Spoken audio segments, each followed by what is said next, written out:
ago, the talent that Fiji's youth had was hidden based on colonial policies. Today, when I look across the window plane, after 48 years, I see privileges, I see power, I see the impeccability of youth. I see a wide field ready to harvest in this democratic parliament. It's already time to tap the power of youth in Fiji. A very good afternoon to the Honorable Chief Guest, the Organizing Committee, panel of judges, fellow orators, teachers, and dear students. Each year, the Commonwealth adopts a theme to boost youth empowerment. For 2018, the theme for the Commonwealth Day Celebration is Towards a Common Future. I am indeed honored to convey my opinions to mark the importance of the Commonwealth Day on the topic which is Parliament, delivering a more prosperous, secure, sustainable and fair future for young people. I repeat, Parliament, delivering a more prosperous, secure, sustainable and fair future for young people. The future of the Commonwealth depends on its 1 billion young people. The Commonwealth is aiming to build links between countries to offer young people access to knowledge and skills and give them a voice on key issues such as democracy, human rights, and the rule of law. Across the Commonwealth, member states face common challenges such as substance abuse, unemployment, gender inequality, racism, stereotypes, social discouragement, the effects of climate change on small and other vulnerable states, and threats to our shared values of democracy. This is basically to focus on the 4 major goals: a more sustainable future, a fairer future, a more secure future, and a more prosperous future.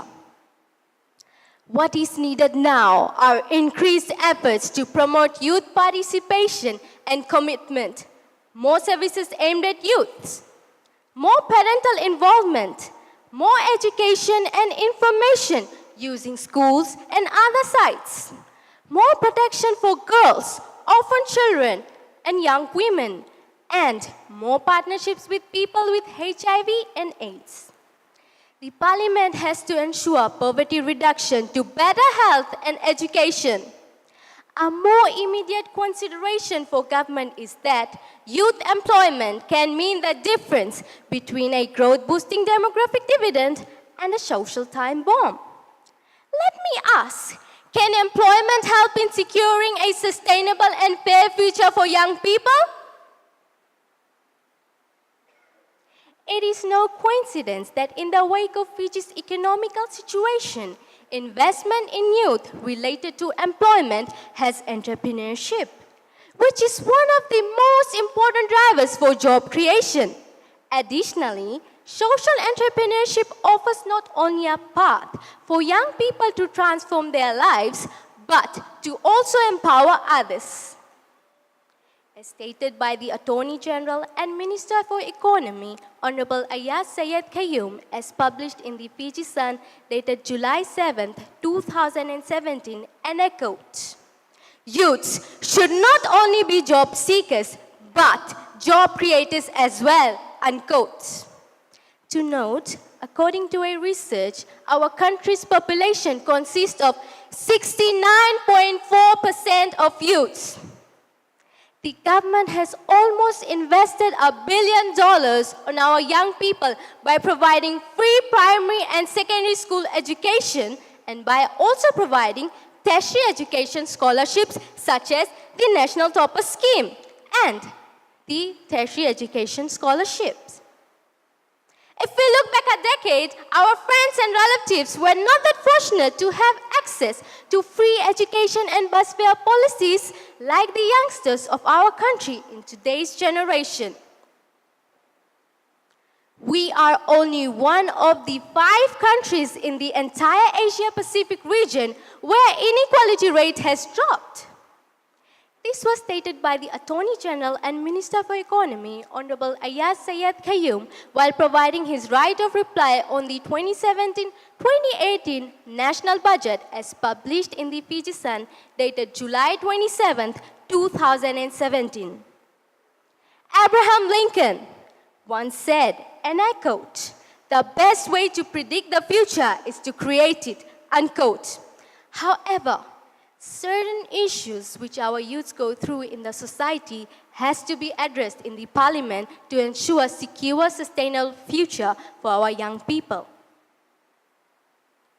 Ladies and gentlemen, how many youth parliamentarians do we have in our country?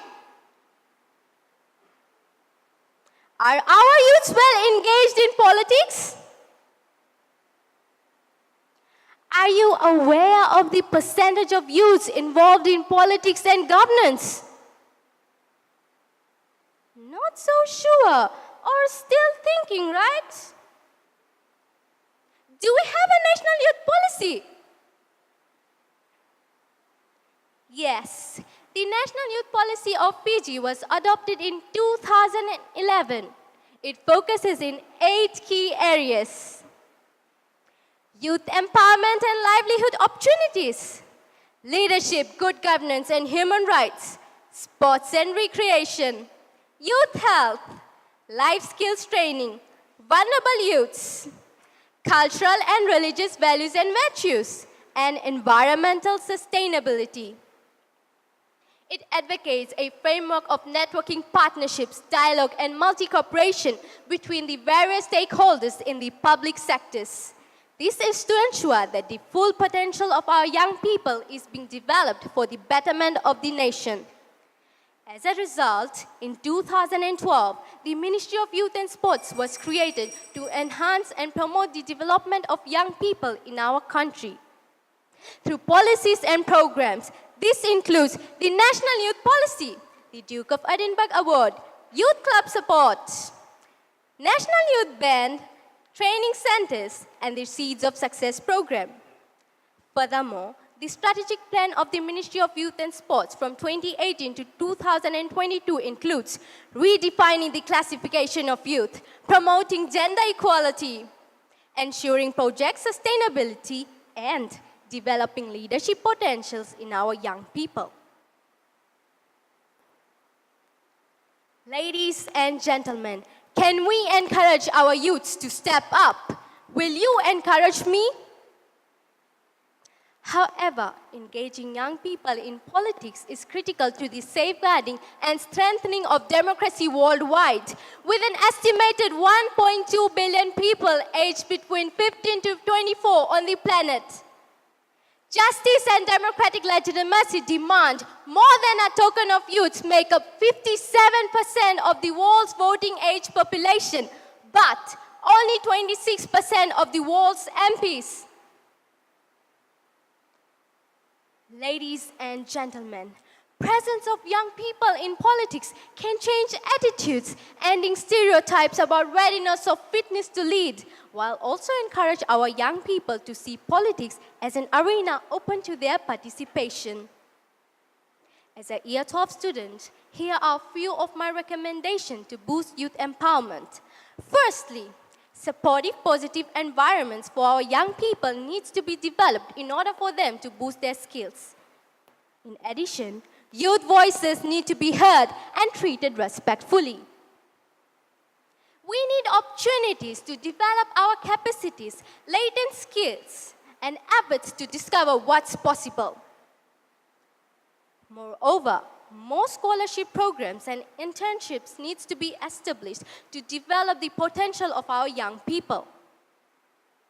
We need to prepare our young children to promote their development by focusing on today's challenges and solving tomorrow's problems.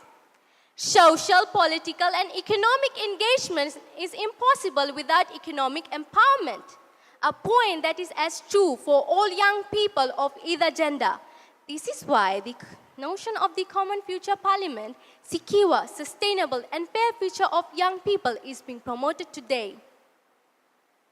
Malala Yousafzai.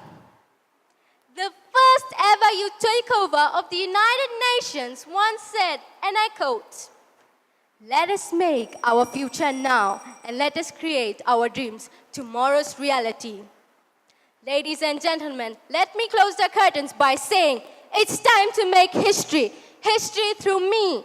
History through all the participants. History through other participants. History through all the youths. Let's create history. Thank you.